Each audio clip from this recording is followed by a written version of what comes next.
Let's talk about the heat athletes are going to face at the 2024 Summer Olympics in Paris. Last summer, more than 5,000 people died in France from extreme heat. And 5 years ago, at around the same date this year's games are set to start, the city saw its all-time record high temperature of nearly 109 degrees. This year, the daily highs will be at least in the 70s and 80s.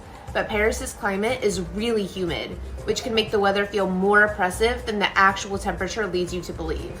The heat index could be at least 5 to 10 degrees higher than the air temperature, meaning even an 80-degree day can feel like almost 90. When it's that hot and humid, exercising outdoors can be extremely dangerous. At 90 degrees Fahrenheit or higher, there's an increased risk for heat-related illnesses, which can include painful cramps, heat exhaustion, and heat stroke. That risk is present even if you're just walking outside.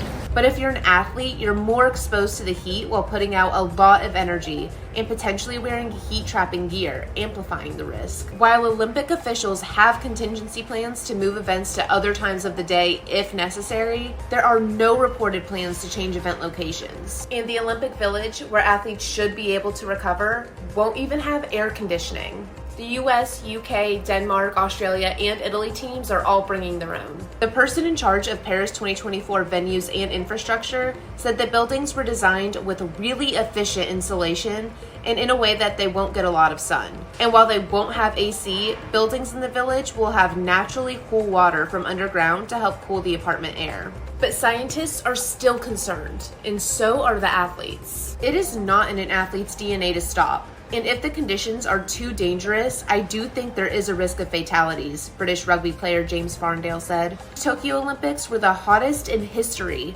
and almost 1 in every 100 athletes suffered a heat-related illness. If I die, are you going to be responsible?